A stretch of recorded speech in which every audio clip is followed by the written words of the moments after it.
Sunshine. We're going to be featuring some JRV stencils as well as Sweet Pickens milk paint tonight. If you're interested in purchasing any paint or product that we use, hop on over to our website, chasingsunshinebyv.com, and you can find it all there.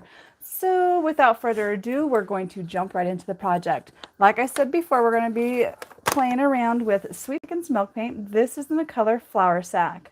So when you mix your milk paint, the directions say 1 part milk paint to 1 part warm water. You want to mix it up really, really well, and then you want to sit for at least 10 minutes so that the foamy bubbles can then settle. So I went ahead and mixed them up in this little cup here. I did it a little bit thinner than 1-to-1 ratio. So with that said, you can alter your recipe to your likings. If you like your paint a little bit thinner, add a little more water. If you like it a little bit thicker, then go ahead and add a little more pigment powder, which is the milk paint. Okay, Flour Sack is a true white, and we have this unique little cutting board here. It does look like it's probably a shop project. I see some pencil marks there on the back, and I just really like the character of it. It's got a lot of nice texture and grain to it. It's solid oak panels, it's solid as far as solid wood, but there were some panels that were glued together here. It looks like 5 different ones. And so with that said, the grain is all going in one direction, but it's very porous to touch. And I'm really excited about that because when I go back to wet distress, hopefully we'll get some of those grains popping through. We are also going to be using JRV Green Sack Stencil. This is just one in a pack of. The pack has 3 separate stencils that come within it, and we're going to use this one today. So without further ado, we're going to point you down so you can see what we're up to. All right, so with that said, I will not be able to see comments very well. So just hang tight and I'll come back to the comments after the video. Thanks so much for popping on. One moment here so you guys can then see the project. Okay, so this is the little cutting board that we're going to be working on. And we're going to first lie down the milk paint. So just so you guys know, this is the Klingon S30, and I like to actually just have a set of brushes specifically for my milk paint, and then a set of brushes specifically for my clay-based chalk paint. And the reason is because the milk paint's a little harsher on your brushes. With that said, so basically go ahead and be sure and wash your brushes out straight away after you're done using them. If you can't get to the sink, then just slip them in a cup of water. So I'm going to go ahead and go all the way around each edge. And I'm not necessarily trying to get 100% full coverage. So that's what I say now, but typically I'm not a perfectionist, but I always do like a solid coat of paint when I'm painting for some reason. I don't know if that's my ADD kicking in or what it might be. So I'm going to strive for not full coverage because we are going to come back and sand. I do want some chipping. So with that said, I did not put any Extra Bond. Extra Bond is a additive that you put in milk paint to help it to adhere to your project. So I actually tend to not really put Extra Bond in very often at all because when I use milk paint, my whole objective is to get that chippy beautifulness, and so I want it to chip off. The only time that I probably would put the Extra Bond in is when I have a super slick surface and I know that it's not going to adhere, very well at all, which means that then we'll almost all chip off. And I've never really gone for that look, so I can't see myself really going for that. Okay, I'm babbling. So we're going to put this heat gun on for just a little minute here to try and speed the process up. So with that said, one thing you need to keep in mind is when you're using any sort of milk paint, I have only used the Sweet Pickens, but I believe this to be so with any line of milk paint. When you introduce heat like this and try and speed up the process, it will encourage chipping even more. And so, folks that like the chippiness often use the heat gun to encourage that to happen. So here we go. Let me know in the comments below if you guys have ever used Sweet Pickens milk paint, and if so, what is your favorite color? We're trying to grow our inventory, and we're just doing a little bit at a time. And so we want to ensure to have colors that folks want and love to use. Okay. Sweet Pickens milk paint actually takes a little bit longer to dry than the DIY clay-based paint, I've noticed. But when you do put really thin layers on like that, it does dry faster, obviously. Common sense says. And so I do know I did just say 5 seconds ago that I was not going for 100% full coverage, and I'm still not. But I do want like the 2-coat coverage look in some areas, if that makes sense. So I don't necessarily want full coverage all over the entire surface, but I do want it to be thicker in some areas than others, if that makes sense. So here we go, guys.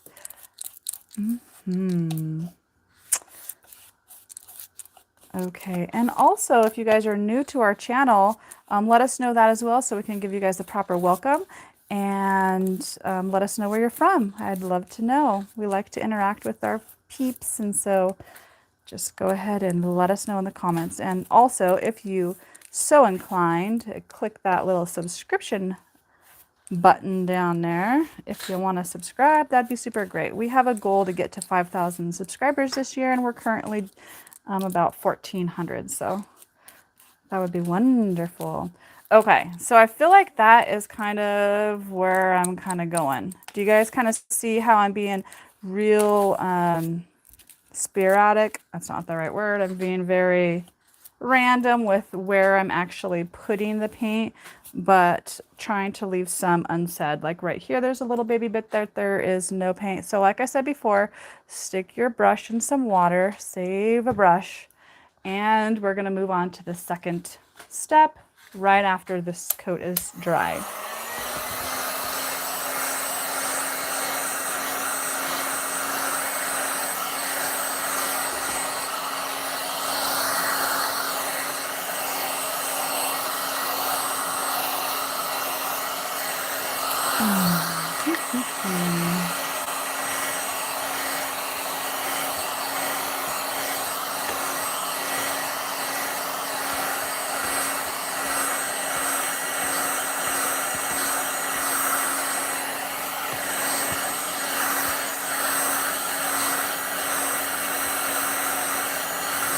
For those of you that do use milk paint often, what is your favorite top coat? Is it a wax or is it a water-based top coat? What type of top coat do you like to use on your milk paint? I'm curious to know what other folks do.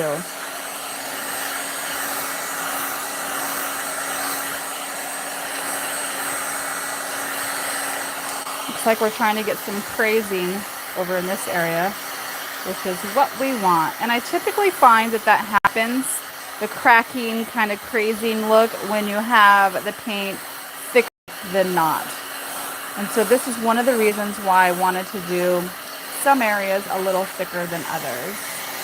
Oh, it looks like we have someone watching, and I missed that comment because on YouTube it comes on and goes away super fast, and if you're not on it, then you're not gonna see them. And so I missed it. So don't think I'm ignoring you. Okay, so now we're just going to take a simple little sanding sponge here. This is 120, and we're going to go over it just a little bit.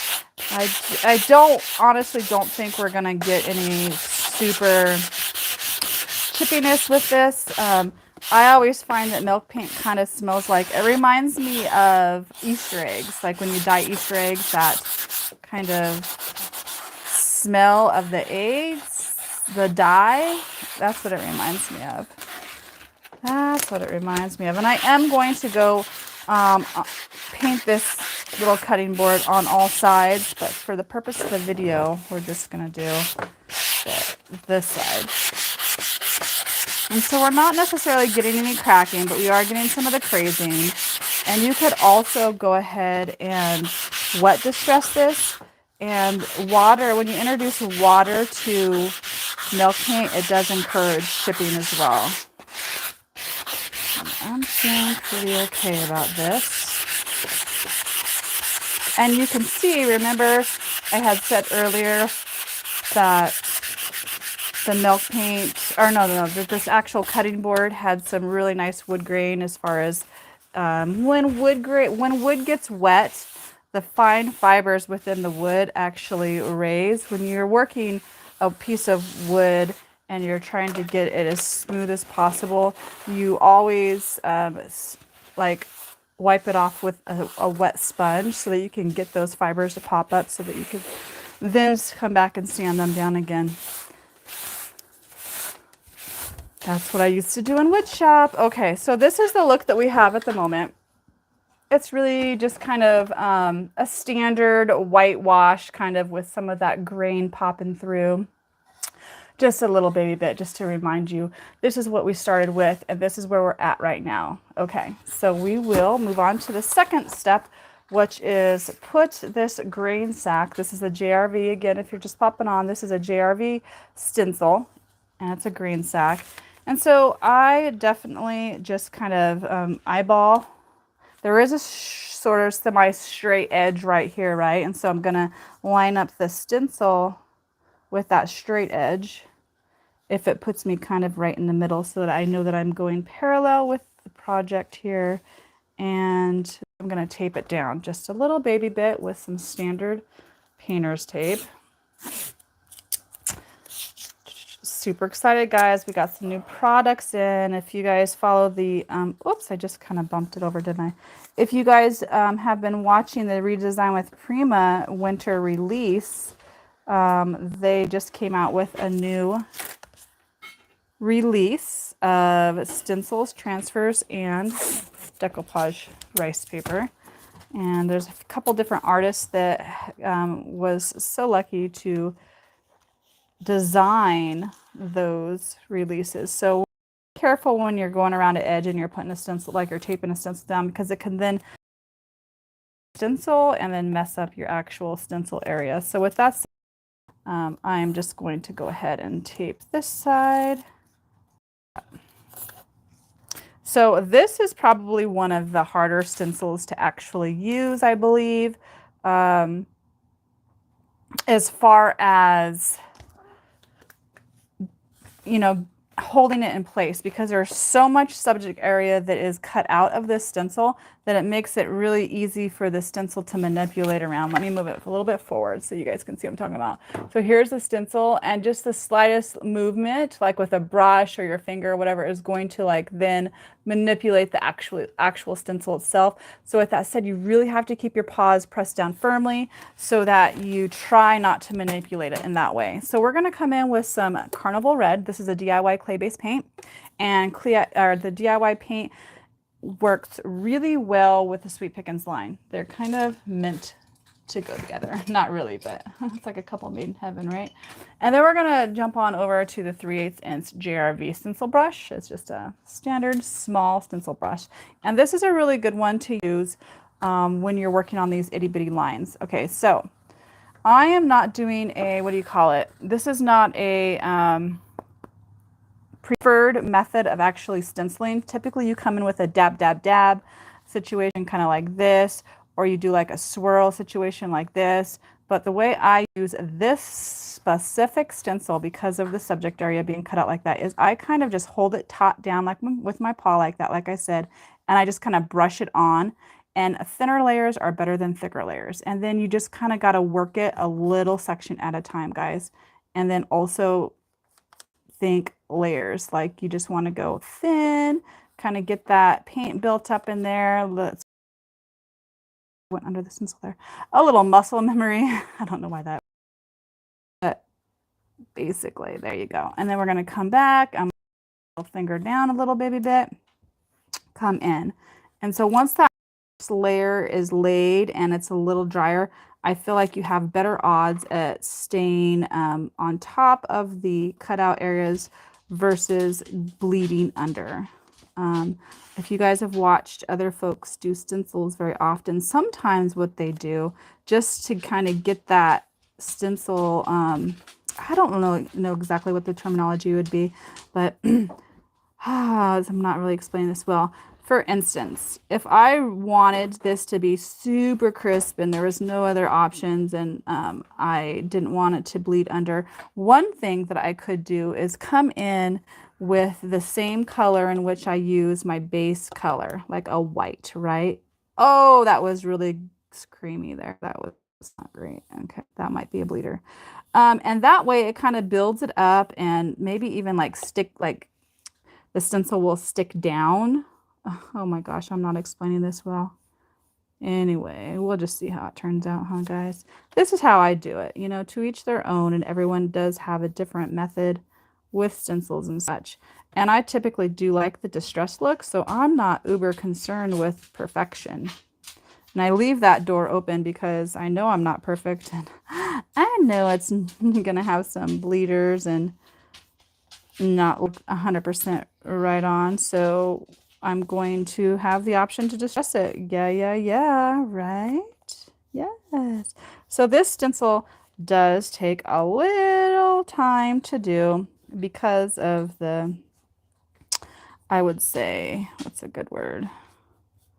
Just because it's a little tricky. And you can see that you can see all the way through that, right? And I chose red, this Carnival Beautiful red, because, ooh, I feel like a red grain sack line is kind of classic and it's a little different than just doing it all one color. So we will come in with a different color for the center stripe. And I feel like that's pretty standard with grain sacks. If you look at any true authentic grain sacks, they're kind of like that.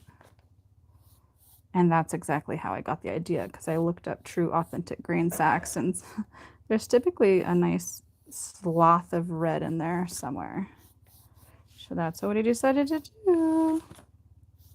And this is something that I've done before on these little cutting boards. You can find them pretty often at this Goodwills and secondhand stores, estate sales, etc. If you, you know, because usually when I'm doing these designs, I kind of just pull them out of my hat and on the go, I'm just, they're coming out of my head. So I don't have a lot planned. Like I just came up with this like design literally 5 seconds before the video. And if I don't like it, I have been known to sand it all down and do it again. It's not a big dealio, right? Not to me. It's a little bit of time, but crafting to me is very relaxing. I'm glad I gave myself that back door to be like organic and not perfect, because I don't think it's gonna come out just perfect. But hey, I'm okay with that. I got me a sand and sponge. I really am truly falling in love with this Sweet Pickens milk paint though. I just recently really started using it a lot on my projects, and it's just complete different beast than the DIY clay paint. It's just like, it feels different, it smells different, it looks different, it responds to different products differently. It's very unique in its own way, and I love this look of just this kind of chippy, crazy loveliness. I'm a potter as well. I shouldn't say like I'm not no professional potter. I love pottery. I love to work with clay when I have the opportunity to do such. And so I don't know if you guys know what crazing is in pottery. It's actually not really super sought after because it's the glaze cracking, and it's really cool. It's a cool effect if it's like just a piece of decor or a shelf sitter or something like that. But my pottery is typically functioning pottery. Like I like cups and plates and stuff, that stoneware, things that are usable. But I also do these little vases that are for my makeup brushes and such. But I don't do a lot of like pottery decor. That's not what I like to do. I like to do dinnerware, basically. I have so many ideas though. We got this wheel, or not this wheel, but this kiln this summer. I should say my other half got it for me. Thank you very much, sweetheart. But it's a gas kiln, and so that again is a whole nother beast that I've never even attempted. But I'm willing, obviously, to do it. It's the story behind it was It was this gal's husband bought it for her. She's an avid crafter, potter, and such. And he built her a whole separate room for her pottery, bought her this gas kiln, installed this huge exhaust system that was thousands of dollars because gas has to, you know, it burns, and so it has to exhaust differently than a standard electric kiln. And then she never used it. I don't think I think they fired. I think what he said is they fired it like twice for like the test fires, and then for some reason I don't know why she never used it, or what the situation was. But we're going to install it outside so we don't have to deal with that whole exhaust system. Plus we don't have the room for it anywhere on the inside area, and it's totally fine to do that. I actually prefer to do that for fire reasons, for safety. Okay, so without trying to be a perfectionist, and I see that there are little white speckles showing through it, there's no need to continue to like try to get it 100% coverage. And so we're going to stop there with the Carnival Red. I'm going to then keep this brush and I'm going to add a little bit of water to it just so that it doesn't get stiff on me, because I will be using red in this other little situation that I want to do down here. So I'm feeling like I was going to do old school right here, but some part of me is wanting to go lighter. I'm feeling like I want to go lighter. So I'm going to grab my skeleton key real quick here. Real quick, because I know I have it somewhere close, and there it is right there. One of my old faithful skeleton key. Now this is kind of a lighter gray from the DIY clay line. I don't know. I don't have a favorite. I keep saying one of my favorites, but they're all one of my favorites. So because of the spacing here, I'm going to go ahead and jump into the JRV, a 1-inch stencil brush. I'm going to move this little camera over here because I also like to do short videos for Facebook and such. And so this camera is actually filming a standard video. Get my little situation set up so you guys can see with the light. Okay, so here we go in. And the biggest thing that I haven't really been talking to you guys through stenciling, proper techniques of stenciling, is you get your paint on there and then you have to offload.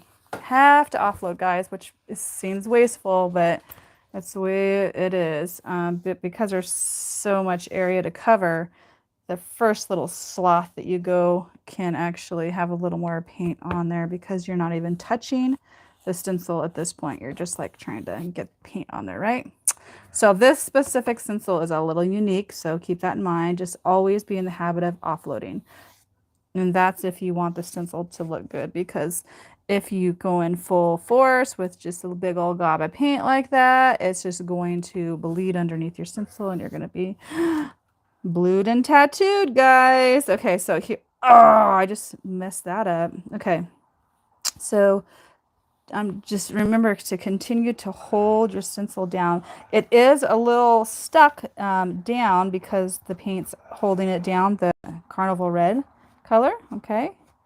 And so the bad thing about using a big old slothy, beautiful stencil brush like this is with this stencil, because I don't want to get into that Carnival Red, and that's what I did over there on that side. You just have to be a little more cognizant of what you're doing and focus a little bit, which is hard for me to do because I have a little ADD going on, I do believe. Okay, continuing on. And so I don't care, but I do want the lines to be crisp, if that makes sense. Like I want it to look like a grain sack, you know what I mean? That's the whole purpose of using a stencil. And if you guys, again, if you weren't here when I first popped on, if you're interested in purchasing any of these products, jump on over to our website, chasingsunshinebyv.com, and there you'll find collections. We have our website set up per collections, and that just means it's just a way of organizing all the products. And so if you're interested in the stencil brushes that we've used today, or the stencil, that would be in the JRV products. And if you're interested in the paints, They are separated out into their own categories. DIY paint has a category. Sweet Pickens milk paint has a category. And we do have all the colors that we've used on hand. So there's that. Mm-hmm. And we also have a website, a Facebook page. So if you guys do Facebook, I actually go live more on Facebook than I do YouTube. But Facebook was having an issue tonight, and that's why I'm here. And it actually is kind of perfect because I've been wanting to come live more on YouTube. I am much more nervous on YouTube than not. I don't know why. But I am. There we go. There's that little bit of information. My honey bunnies cooking supper for me tonight. Ooh, yes. We're having a barbecue. Okay, so I'm going to take this little carnival red, and it's, ooh, except for I put water on it, remember? That's going to be a bleeder. I wanted to kind of cover up that mess. Okay. So now that I made a complete and utter mess, we're going to go ahead and just do the big old reveal. Okie dokie. Dokie okie. Peel off your tape. Throw it over here, and here we go. Please, Jesus. It's not super important, but come on now. We did take the time to do it. Yeah, baby. Okay. So that's okay. I mean, we got a couple little like boop boops right there. I'll just show you guys. Come on in. Okay. So that's where we're at so far, guys. Yeah. I think it looks pretty okay, don't you? Yeah, I mean, we got some obvious little mishaps there, but you know what I'm gonna do? I'm gonna get me a little baby brush, this is my like painting on a canvas brush, but that's okay. Take a little bit of this paint. I don't know if it's gonna work because it's like white versus red situation, and it's gonna take several coats of the milk paint because that's there. So we're gonna come in with some DIY White Swan, which is some thick loveliness. Take off that milk paint, bring a little of this in. And so, okay, let's recap. I said I don't like a perfect. I don't like perfect, not at all. But if I can make this line a baby bit crisper, I'm going to do it, right? And you can see how White Swan and Flower Sack are like kind of close in color. I think they might be long lost cousins, honestly. Huh, baby. How lost? Not that lost. Not that lost. It's done. Dinner's done. So the broccoli, okay. Thanks, baby love. Okay, and I'll just wrap this up pretty soon. Yeah, but I'm not. Okay. Thanks, honey. Okay, so there's that. We're just going to leave that like that. Put this in some wada. Okay, and the next thing that we're going to do is button up our paint, and we're going to move on to the second set of stencils. Now that one took a long time, guys. I do apologize, but it's just the way it rolls. So I'm going to put a little heat on it. Boop, boop,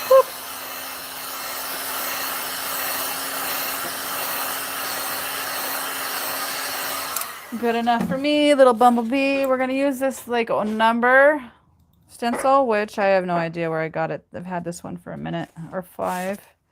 And, we're going to overlap it just a little baby bit. Okay, I feel like that's pretty okay right there. And I'm going to just, line it up as to the best of your ability to whatever you're working on here. If you want it straight.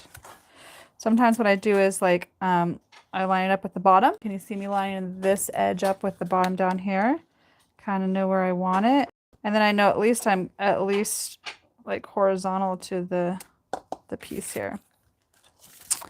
And that's good. I don't need to be over quite as far. I think that's probably okay. Hey, Sugar Ray. Actually, I want it down a little bit. And I feel like if that's bumped up half a hair, it won't be no big dealio. Okay, so that's where we're going with it. And guess what? If it looks like poop, we'll just sand over it. Yep, that's what we'll do. Look at Miss Wasteful getting some more tape. Oh my goodness gracious. Flopped my tape around. Okay, so here we go. Now we're going to jump into Old School. Old School is, guess what? One of my favorites. Oh my goodness, except for this one is Not the one we're going to use because I made that into a texture. But guess what? This is proof that it's one of my favorites because I have another one right here. Old school. Got my boogers everywhere, my little paint boogers. Okay. Running out of room. I'm just going to set it right there. And I'm going to use another JRV number 1/2 inch. It's a little crispy, soft. Dip her in and good to go. Good to go. Okay. So, oh my goodness. Okay. I'm going to try this little swirl situation. This is a one of my good friends, Vintage Bee Design. She does this quite often, Miss Melissa Morrow. We were all at the DIY boot camp this last year, and she taught us girls how to do the swirl. Before that, I think most of us were pouncers, and pouncing is like this. And that's okay. I mean, sometimes you get a cleaner look if you aren't swirling properly, but swirling is like faster, much faster. If you ensure to hold your stencil down really well with your paws and or tape it down and or ×2, use spray adhesive on the back, which a lot of folks do. I've never done. I just feel like the cleaning up of the sticky stuff on the stencil would drive me bonkers because I don't like a mess, if you know me at all. Okay, so I think I got this number stencil on Amazon a while ago because I haven't found one in our line of stencils that we carry. But I do love a good old-fashioned number stencil. I feel like you can use it a lot in the farmhouse look for sure. You could use it on stools, which I've done. You could use it on cutting boards, which we're doing now. Here I go, babbling on again. You guys could see how fast this DIY clay paint builds. It's very buildable. And once you get that first thin layer down and it dries pretty okay within your stencil, I mean, you're good to go, I feel. Like it just sticks it down real good. Real good. Okay, I know, Darwin, you want your memes and you want your treat. Mommy will get it for you soon, brother. Okay, so that was a lickety split. That was fast, right? I feel like that was kind of fast. I'm going to save my tape. Save my tape. Okay. Number. That turned out pretty great. There's slight bleed through up here. Not a big whoop. Here we go. You got your NO. That means like number. Okay. And then this is a JRV. Is it a 3-inch? Yeah, that's a 3-inch 3. Hey, look at that. I'm going to put a little heat on it just to ensure I don't smush it around when I lie this stencil on top of the NO there. Okay, so this is a pretty big 3. I'm feeling like number three. I feel like kind of offsetting it up high. It's kind of groovy. We're going to do that just for giggles, okay? Here we go. And that's straight enough for me, little bumblebee. Here we go. Number 3. Part of me wants to do that red. That's where I was thinking, keeping this little situation alive over here, not in the water. But I did spray it, and it's okay. It's A-okay. We're coming in with this, okay? Coming in with this Carnival Red. The JRV stencils are like so thick, guys, that they're kind of amazing. They are very unique in that way, I think. Like I haven't found any other stencils that are quite as thick. And the reason they're like commercial grade, basically, the reason I like them thick like this is because I'm kind of rough on my stencils when I clean them. Like if you noticed, all my stencils that I used tonight pretty much were like clear of any paint. And sometimes it's hard to really clean your stencils thoroughly because you can mess them up in that process if you're not like gentle with them. And so for that reason, I feel like thicker stencils are better for me, okay? That doesn't mean that I'm able to get all the paint off my stencils all the time because we also sell Posh Chalk products, which is a wonderful line, but the pigments, you put a top coat in your pigment powder and such to make it work. And did I say pigment powder? I meant to say top coat in your pigment powder. And so it just, you know, it's harder to get off. Harder to get off. Okay, so I'm kind of trying to go a little thicker because we did 3 here too. I'm trying to like match that basically. And we may come back and not sure yet. It's typically the look I like. See how rough I am too? Like I don't have a lot of patience. So if you don't have a lot of patience, pencils are definitely better. And these guys, like I said, stand out above and beyond some of the other brands. Okay, 1, 2, 3. Ah, big bumblebee. Thank you, baby. Okay, so there they are. Yes, I feel like that's, yes, you're gorgeous, love muffin. Thank you. Okay, so number 3. So I mean, this isn't like wowzer, like amazing or anything, but it's pretty catchy for like a farmhouse kitchen. I could imagine it like kind of propped up. I'll just take you over there and show you guys. I'm gonna have to take off my mic though. Boop. Here we go, guys. It's going for a ride. We're going for a ride. And again, I'm probably gonna come back and distress that a bit, right? Just so it's even more farmhouse. Okay, so this is typically my little like staging area right here. We've got our little nice supper going on. Just don't mind that. Barbecue chicken. Hold on, stand by, guys. This is real life situation here. Dinner's going, you know, all the good stuff. Turn on the light, get you guys nice and dizzy. Okay. So, as you guys can see, I really, really love my cutting board collection. And so, just move that out of the way. And so, I feel like this would be really cute within anyone's little cutting board situation going on, right? Yeah, I think it's catchy. So that's the final product for today, guys. That's all I got. If you like the content that you've seen today, I go live twice a week on other... Not smart. So I do go live on the Looneyland Facebook page every Wednesday at 5 p.m. Pacific Standard Time, as well as the DIY paint page on Facebook at 4 o'clock every Tuesday. That's tomorrow. So we'll be there tomorrow, and then very sporadic everywhere else. Like on our pages, I just go on when I want to go on. Just kind of how I am. So that's what we got. And so if you are interested in watching more videos, don't forget to hit the subscribe button so that you will get notified when we go live, hopefully. And hop on over to Facebook. I thank you guys for your time. It's been super fun, and we whipped out a sweet little project. So without further ado, you chase that sunshine, whatever that means for you. Take care, guys. Bye.